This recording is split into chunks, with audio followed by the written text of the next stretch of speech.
Hey you guys, welcome back again to my channel. Hope that you guys enjoy this look. I really love it. It's very, I'm not using any crazy colors. I'm just using everything that's like earth tones. The Naked 2 Urban Decay palette. This one is super amazing for when you want to create that kind of glamorous look, because I mean Naked 2 is one of my personal favorites, and Naked 1. I'm not sure about Naked 3 though. Whatever. I don't have Naked 1, but I've seen it in the Sephora shops, and I like the colors that they also have there. Naked 2, the colors that I'm using, and I'll show you guys later in the tutorials, are just like the half-baked, snake bites, and a little bit of blackout in the edges of my eye. The Anastasia Beverly Hills Contour Cream Kit. It is amazing, like with a beauty blender.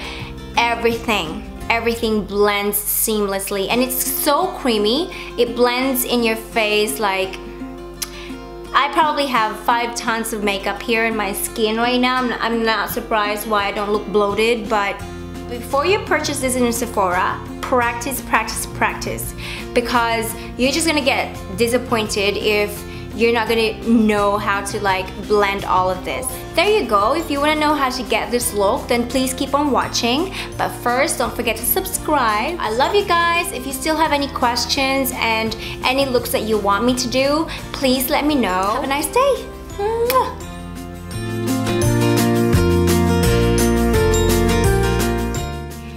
Okay, so let's start, but before that, let's smell good. And I'm spraying on my favorite perfume of all time, the Jo Malone Nectarine Blossom and Honey Cologne. Oh my goodness, you guys, it makes you think of summer and springtime and sandy white beaches and blue waters and 6-packs. Like seriously. So prepping my skin with the MAC Fix Plus and the Embryolisse Laite Creme Concentrate. That one is a limited edition one to celebrate 65 years in the skin industry, and I really wish I bought more because they're back to regular packaging now. It's alright. It's still seriously the best formula. Prepping your under eye is as important because your under eye skin tends to get really dry, especially when you're flying. Then prepping my eyelid, I'm using the Urban Decay Primer Potion in Eden, and it seriously is one of the best primer potions there is out there. I'm just making sure that the product is evenly distributed by using a brush. The first eyeshadow that we're going to use is the Candidal Shading Powder, and we're just packing that all over our eyelid with a large fluffy brush. So the second color is the ColourPop Cosmetics in Crenshaw. It's some sort of it's like reddish brown, very similar to MAC Swiss Chocolate. And I'm just packing that really low in my eyelid using a Morphe M433 brush. You know how difficult it is to find a perfect brush for all these ColourPop Cosmetics makeup shadows, but this one does the work. The Sedona Lace EB21 that I showed earlier is being used to put on the Nillionaire color from the same makeup brand, ColourPop. And I love this color. It's very coppery, very goldish, very bronzy. It's just perfect to put on the center of your eyelid, especially when you want to look really striking. And it complements the Crenshaw color as well. Using a large synthetic brush, I'm just putting more gold on top of the Nillionaire eyeshadow because I just cannot get enough. Like I would be dripping in gold if I can. So the next color is the Naked 2, and I'm just using the color Snake Bite to put in the outer edge of my eyelid. And if you want to do this trick, you must make light feathery strokes using a very thin brush, just to make sure and that you don't make any drastic colors, because you'll end up looking like you've had a black eye. Alright, so then using a clean brush, just make sure that everything is blended out. You don't use the same eye brush because then that one is already packed with a darker color. So just use any clean brush and it will do the trick. The trick with this kind of makeup is to make sure that everything is blended out. Nothing too darky, nothing too drastic. So the next color is a half-baked one, and I find that if you put a lighter color in the inner edge of your eye and something really dark in the outer edge of your eye, it makes your eyes pop out more. So we're going to be doing that. The next one is tightlining my eye with any black eyeliner, and in this case I do have the Chanel black eyeliner. It is one of the best. It never runs out, even if I'm like crying or I don't know, having my attack of hay fever allergy since I'm sneezing. It doesn't run. So now we're curling our eyelashes and putting on mascara just to prepare our eyelashes for the fake ones that we're going to be putting. And I find that if I put a mascara first, it tends to carry the weight of the fake ones pretty well. So for that, I'm using Huda Beauty Lashes in Giselle. It's large, it's fluffy, and it's one of the best eyelashes I've used. Prepping our skin for our foundation, we're using NYX Angel Veil and Best Pore Primer. I don't see any pores when I put this on. Moving on to foundation, I'm using the Loreal Visible Blur in foundation in Sand Beige, and I find that this color is the best color for me because it's not too light and it's not too dark. So using a Sigma F80 brush, I'm just making sure that that's evenly distributed in my face. You guys, this Maybelline Age Renew Brightener is now becoming my ride or die. I'm probably gonna buy bulks of it when I have my US flights again. Using a pink beauty blender, I'm just blending that out, just making sure that everything is blended smoothly and nothing settles in your fine lines. And you know what? If they do, that's okay. That's normal. It's like getting your period every month, you know. The next one is the Anastasia Cream Kit, and I'm just highlighting right now. I'm just putting the highlighter in the triangle corner of my eye, in my nose, in my T-zone, and under my lips. And then I find that if I put in the corner of my lips and just under my cheekbones, I find that it actually accentuates my cheekbones more. Because sometimes if I don't, then I find that I have some discoloration in the outer edges of my lips. So there you go.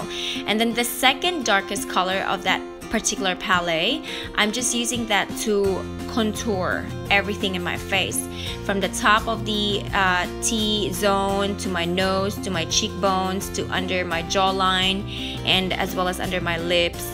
And then you'll see later on how I'm using the darkest color of that palette just to accentuate, because you want to achieve that kind of gradual or gradient kind of look when you're contouring.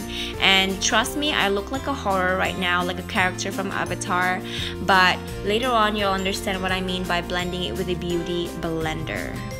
There you go, that's the new look, guys. Enjoy. So now we're blending with the pink beauty blender, and there you go. See how everything disappears and like everything just blends smoothly? That's my favorite part of using the Anastasia Cream Contour Kit. Because honestly, I don't know what formula she puts. I think she puts a little bit of buttermilk on it and some milk powder and some creamer, some coconut creamer, because it does smell good as well. I don't know. I don't know anything about makeup stuff. Maybe I'll sell makeup someday, maybe not. So there you go. And I'm using the pointy edge of my my beauty blender to contour my cheekbones, because I find that the fatty part of my beauty blender blends the outer edge of my cheekbones better. Alright, so this is the blending process, everyone, and I'm saying this because it is really, really important to blend your contour. You don't want to have streaky stuff. And then, you know, when you kiss someone and then tend to color their scarf, yeah, so just make sure that you blend everything. Wow, that okay, this Anastasia cream, I wish I can apply this every day, but it takes a lot of time and you have to practice a lot just to make sure that everything works perfectly for you. Alright, ladies and gents, setting our under eye concealer using a banana powder and a Morphe 439 brush. I'm gonna buy another one of these just in case I lose it and I'm gonna panic. So, you know, in case of emergency, I still have one set aside. Hashtag hoarder. The next step is putting loose foundation powder, and I'm using the one from Cogendu. I actually thought this color is brighter or lighter than my skin, but it's actually becoming one of my favorites. Then we color our eyebrows, because I decided to do that because I wanted to have the entire focus of my makeup towards my eyes and not towards my eyebrows. So coloring your eyebrows is actually one of the ways of making sure that the attention goes in some other parts of your face. So cleaning my eyebrow work with a lip brush from Sephora and a creamy concealer from Kiko. This process is one of my favorites because it's like you're eliminating all your mistakes, you know, and having a second chance. So there you go, just blending everything and just making sure that there are no like streaks. And then using the booty call, just using that to highlight the area under my eyebrow, just to make sure that it stands out more. And going back to that matte black color, the Blackout from the Palette, I'm just making sure that it adds more drama in my eye. So now let's move on to our lower eye makeup. And going back to that snakebite color, I'm just making sure that I'm blending that really well, because for this look, having a really good lower eye makeup is as important to achieve that kind of smoky look. So the second final step is putting on my contour, and I'm using a NARS Huda brush for this. For this contour, I'm just making sure that there's no hair that's going to like, you know, get into the way of the whole blending process. And honestly, like, maybe I'm Maleficent's daughter, but even before Angelina Jolie came into the picture, I was already loving her raven and her claws. And for that, I'm using the Too Faced Cocoa Contour. For the blush, this Melba blush from MAC has a cult following, and I swear to you guys, better go and get this sorted, because honestly, it's one of the best blushers I've used. Anastasia Beverly Hills Riviera and Star Brights. They're two of my most favorite highlighters in the entire world. So as you can see, the Riviera I put on first, and then on top of that I put the Star Bright. So therapeutic for me. I'm just blinging. One of my most favorite tasks in makeup. And then that's when I put the Star Bright. So yeah, you're mixing.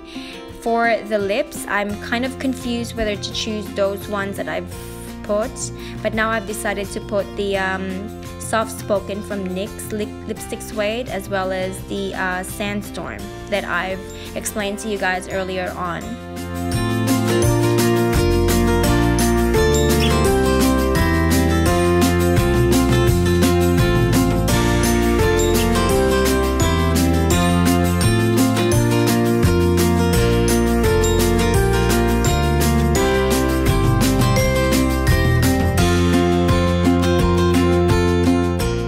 There you go, guys. I hope you enjoyed my gold glamorous look, and I hope that you've learned a couple of things too. I certainly did. This is perfect for when you want to go out on a date night, or just hang out with your friends in the park or in the beach. You never know, you have to be prepared, right? I love you guys. Take care. Be kind. Mwah.